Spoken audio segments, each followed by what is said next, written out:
Sir, இப்போ நீங்கள் கொடுக்குற கொஸ்டின்ஸை மட்டும் நான் படிச்சுட்டு போகிறேன் அப்படின்னு வைங்களேன்.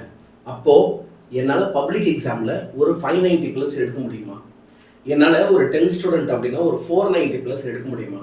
கடைசி ஒரு 10 நாளாக எல்லா ஸ்டூடெண்ட்ஸ்க்கும் இருக்கிற ஒரு ரொம்ப பெரிய கேள்வி தான். நான் நீங்கள் கொடுக்குறத மட்டும் படிக்கிறேன், என்னால் எடுக்க முடியுமா?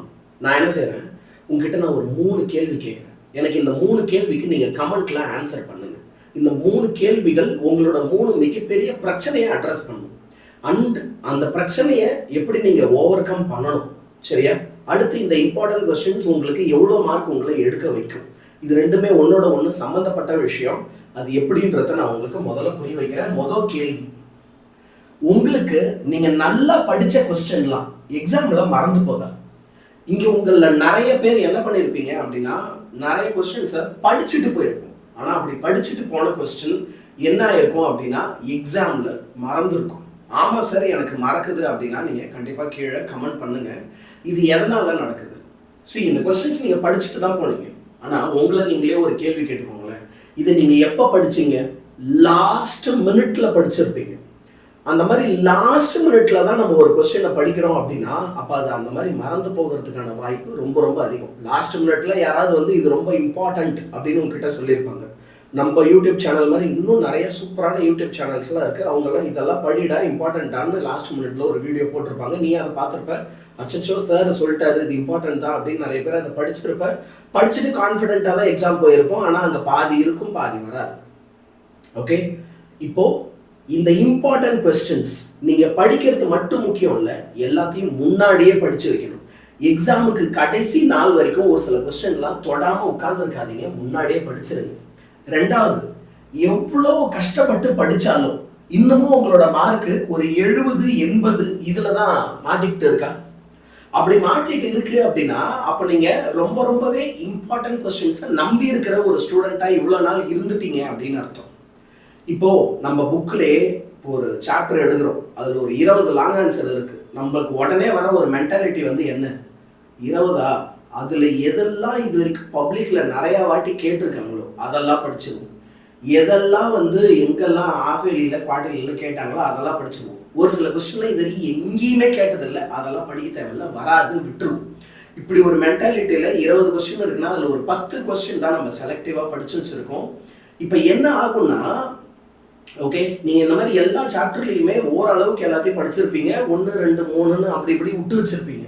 ஆனால் ஒவ்வொரு வாட்டியும் நீங்கள் எக்ஸாம் போகும்போதும் என்ன ஆகும் அப்படின்னா, இந்த தெரியாத கொஸ்டின்ஸ் ஒரு ஸ்மால் பர்சன்டேஜ், நிறையா இல்லை, 100க்கு 100மே தெரியாதான் வந்திருக்காது.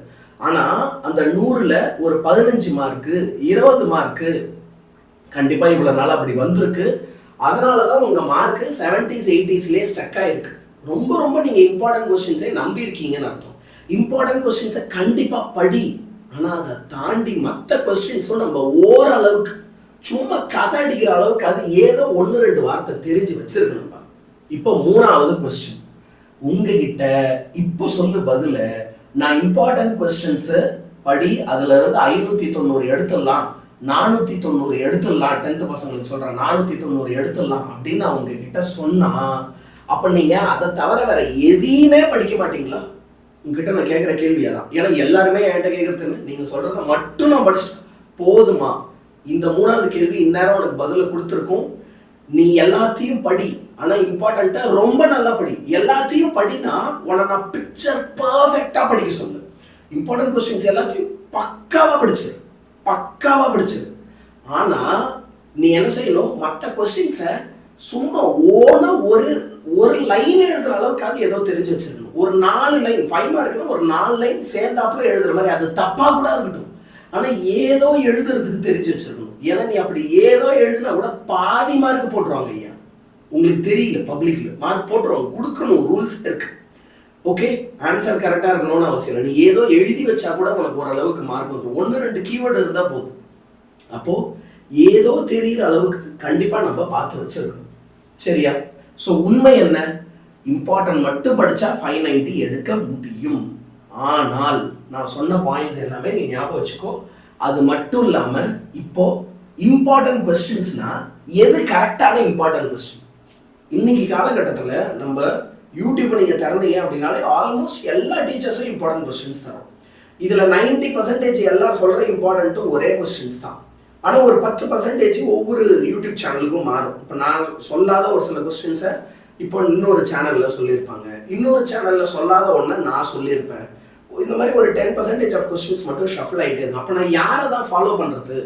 உண்மை என்னன்னா நீ யாரை வேணால் ஃபாலோ பண்ணலாம். நீ நம்பக்கூடிய ஒரு நல்ல ரெப்புடேஷன் இருக்கிற டீச்சர் யாராக இருந்தாலும் நீ அவங்கள ஃபாலோ பண்ணு. நீ இதில் எங்களை தான் ஃபாலோ பண்ணணும், மற்றவங்களெல்லாம் ஃபாலோ பண்ணக்கூடாது. நான் அப்படிலாம் சொல்ல மாட்டேன்.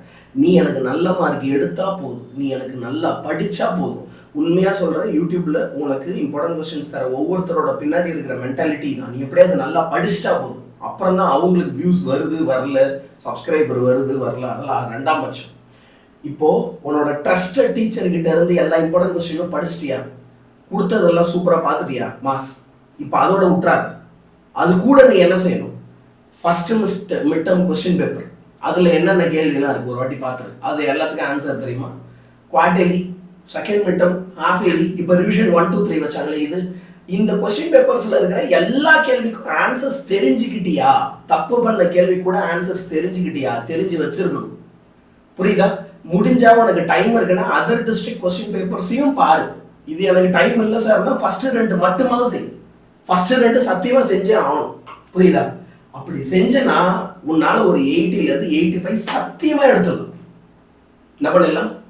சத்தியமா எடுத்துடணும்.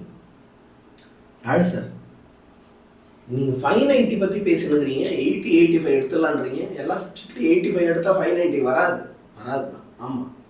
இப்போ நமக்கு இத்தனை நாளா இத்தனை வருஷமா இதான நடந்துச்சு. யோசிச்சு பாரு, உங்க எல்லாருக்குமே நீ இது எல்லாத்தையும் செஞ்சுட்டு போனாலும் திரும்ப திரும்ப 80 85 சில நேரத்தில் 90 தொட்டு வந்திருப்போம். அவ்வளோதான். இப்படிதான் நம்ம ஸ்டக் ஆயிருப்போம்.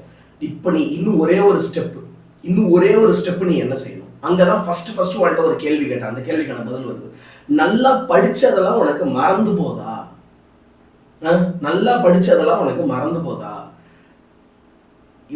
இப்போ உனக்கு இம்பார்ட்டன்ட் கொஸ்டின்ஸை தவிர வேற எந்த கொஸ்டினும் சுத்தமா தெரியாதுன்னு வச்சுக்கோ. சார் நான் பிளாங்க் சார்.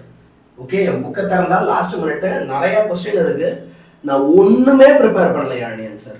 நான் முழுக்க இம்பார்ட்டன்ட் கொஸ்டின்ஸை மட்டும்தான் யானி ஆன்சர் டிபெண்ட் பண்ணி இருக்கேன். அப்போ நான் என்ன யானி ஆன்சர் பண்றது? எனக்கு 80 85 பத்தாது. நான் 95 மேலே எடுக்கணும், 590 எடுக்கணும். நான் ஒரு எய்ம்ல இருக்கிறேன். முடியுமா? அப்போ உனக்கு இம்பார்ட்டன்ட் இல்லாம இன்னமும் நிறைய கொஸ்டின்ஸ் இருக்குல்ல, அதை ஏதோ எழுதுற அளவுக்காவது உனக்கு தெரியணும்னு சொன்னால, அப்போ அதுக்கு மரியாதையா நாங்கள் நடத்துகிற லைவ் செஷன்ஸுக்கெல்லாம் உன்னால் எப்பெல்லாம் முடியுதோ வந்துரு. அட்லீஸ்ட் ரெக்கார்டடாக பார்க்குறேன்னா 2 times ஸ்பீடு வச்சு ரெக்கார்டடாவது பார்த்துரு. இவ்வளோ நாள் நடத்தின கிளாஸை விட்டுரு. ஆனால் இப்போ இந்த பப்ளிக் எக்ஸாம் டைமில் ஒவ்வொரு எக்ஸாம் முன்னாடியும் 3 நாள் டைம் இருக்கு. அந்த 3 நாளும் முழுசாக நாங்கள் மேரத்தானாக ஃபுல்லாக கிளாஸ் எடுத்துக்கிட்டே இருப்போம், ஃபுல்லாக சொல்லி கொடுத்துக்கிட்டே இருப்போம். உனக்கு எது எப்பப்போ தெரியலையோ உடனே எங்க கூட வந்து கற்றுக்கோ. சேனலை சப்ஸ்கிரைப் பண்ணி வச்சுக்கோ. இப்போ உனக்கு ஒரு கொஸ்டின் நீ சுத்தமாக படிக்கலன்னா கூட பரவாயில்ல, ஆனால் நான் இங்கே சொல்லித்தரும் போது 4 வார்த்தை காதில் வாங்குறல்ல, அந்த காதில் வாங்குற வார்த்தையை வச்சு ஒரு 4 வார்த்தை அங்கே எழுதிட்டுனா கூட உனக்கு பாதி மார்க் வந்துடும். 5 மார்க்னா 3.5 போடுவாங்கடா. அப்போ அதை விட்டுற போறியா? அப்போ ஆன்லைன் டீச்சர்ஸோட ஹெல்ப்போட படி. நாங்கள் லைவ் மேரத்தான் செக்ஷன்லாம் வைக்கிறோன்னா எங்கள் கூட வந்து குயிக்காக ஒரு வாட்டி ரிவிஷன் பண்ணிவிடு. ஒவ்வொரு சப்ஜெக்ட்டுக்கும் தமிழுக்கு 3 நாள் ரிவிஷன் ஃபுல்லாக இருக்குது, இங்கிலீஷுக்கு அதுக்கு மேலே 3 நாளாக ஃபுல்லாக இருக்குது, ஃபிசிக்ஸுக்கு, கெமிஸ்ட்ரிக்கு, மேக்ஸுக்கு, பயாலஜி, கம்ப்யூட்டர் சயின்ஸ் சொல்லவே தேவையில்லை. கம்ப்யூட்டர் சயின்ஸில் 10 நாள் கிட்ட இருக்குன்னு நினைக்கிறேன். ஸோ அதுக்கும் இருக்குது. புரியுதா? நம்ம சேனலை மறக்காமல் சப்ஸ்கிரைப் பண்ணி வச்சுக்கோ. யாராவது இது வரைக்கும் நம்ம சேனல் சப்ஸ்கிரைப் பண்ணல அப்படின்னா மறக்காமல் சப்ஸ்கிரைப் பண்ணி வச்சுக்கோ. இப்போ ஃபைனல் விஷயத்துக்கு வரேன். எப்போ தான் அந்த இம்பார்ட்டன்ட் கொஸ்டின்ஸ் கொடுப்பீங்க? இதோ எல்லா சப்ஜெக்ட்டுக்குமான இம்பார்ட்டன்ட் கொஸ்டின்ஸ் வந்து நான் டிஸ்கிரிப்ஷனில் கொடுத்துருக்கேன். மறக்காமல் எல்லாருமே அதை டவுன்லோட் பண்ணிக்கோ. புரியுதா? ஆனால் இந்த இம்பார்ட்டன்ட் கொஸ்டின்ஸ் நான் இந்த பிடிஎஃப் மட்டும் பார்க்குறேன்னா 85 மார்க் சத்தியமாக வந்துடும். புரியுதா? ஆனால் இந்த 95க்கு எடுத்துகிட்டு போகிறதுல என்ன பிரச்சனை? நமக்கு படித்தது மறக்குது. அப்போ இது ஈஸியாக ஞாபகம் வச்சுக்கிறதுக்கு வா, நான் சொல்லித்தரேன். ஒரு சில கொஸ்டின் நீ தொட்டு கூட பார்க்கல, அது இம்பார்ட்டன்ட் இல்லை, ஆனால் அன்எக்ஸ்பெக்டடாக வரலாம். அப்போ அதெல்லாம் நான் லைவ்ல சொல்லித்தரேன். காதில் மட்டுமாவது வாங்கிக்க. எந்த ஒரு விஷயத்தையும் லாஸ்ட் மினிட் வரைக்கும் படிக்காமலே வச்சிருக்காரு. சும்மா நீ காலையில் எழுந்து அவசரமாக பார்த்துட்டு எக்ஸாமில் போய் எழுதணும்னு நினைக்காது. முன்னாடியே ஓரளவுக்கு பார்த்துரு. நேரத்தை வீணடிக்காத, கஷ்டப்பட்டு படி. நீ உனக்கான வெற்றி கிடைக்கும். இது சத்தியம். I will pray for your success. ஒவ்வொரு நாளும் நானும் உன் கூட உறுதுணையாக நிற்கிறேன். சரியா? மறக்காமல் சேனல் சப்ஸ்கிரைப் பண்ணிக்கோ, வீடியோவை லைக் பண்ணிவிடு, உன் ஃப்ரெண்ட்ஸ் எல்லாருக்குமே ஷேர் பண்ணிவிட. நன்றிகள் பல.